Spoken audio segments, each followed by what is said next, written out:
So can you tell us a little bit about your writing process for the album? Um, it started in 2020, Okay. but technically, oh, I lied. Technically, their song "Holy Water" started in wow 2018. I think we wrote Mhm. "Holy Water." We released it in 2019, and that's what Mhm. got the attention of our label Mhm. and Mhm. managers and booking agent and all that stuff.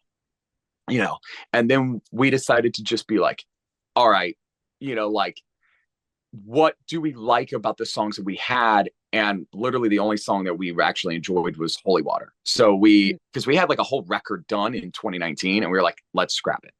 So in Damn. early 2020, January, Okay. before COVID, Okay. we were in New Orleans working on songs, and Mhm. about five of the songs, so Chernobyl, Mhm. um, Alien, Generation Psycho, Holy Water, but Holy Water was already done. And then Happier Than You, the first version of Happier Than You.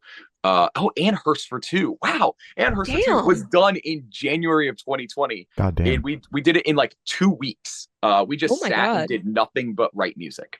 I'm not joking. We ate canes, like Raising Canes, and Yeah. yeah, and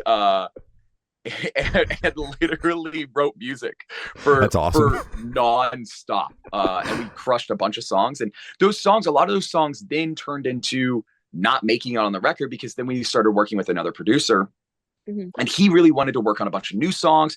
And it was like, all right, well, let's do a bunch of new songs. And half of those songs didn't even make it on the first pass of the record. Well, Damn. after COVID, after everything else, we start releasing singles. We start seeing what people are enjoying, and we start enjoying music differently too. By this time, I mean it's 4 years later. Mhm. Mhm. So we go back in the studio of December of last year, and we write three more songs. And that would be Doom and Gloom, You're So Ugly When You Cry, and then oh yeah, we finished up Happier Than You. That's what it was. Huh. We kind of changed it. Mhm. And we then sent everything to the label. We sat down with the label and we picked our favorite songs. And we were like, let's do Mhm. this. These are our favorite songs. These are the songs that we want to go with. And we did it, and that's where we stand. And it's pretty cool.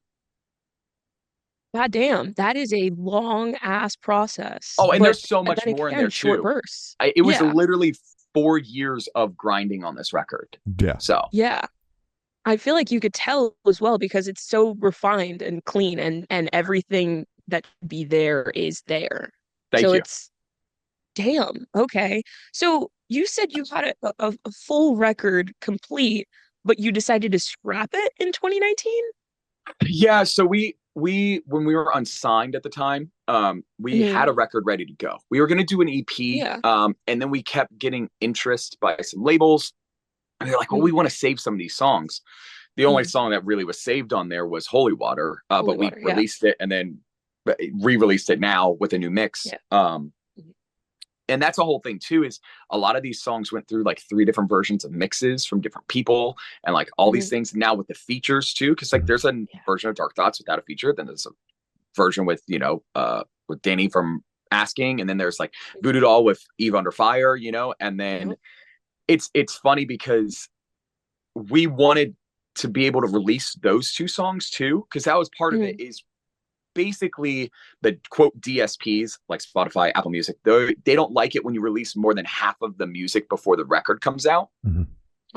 Okay. So we needed a new way to let people hear two of these songs again, um, but a new version. So we had Gotcha. two features Gotcha. on them. So that's why there's features on those two.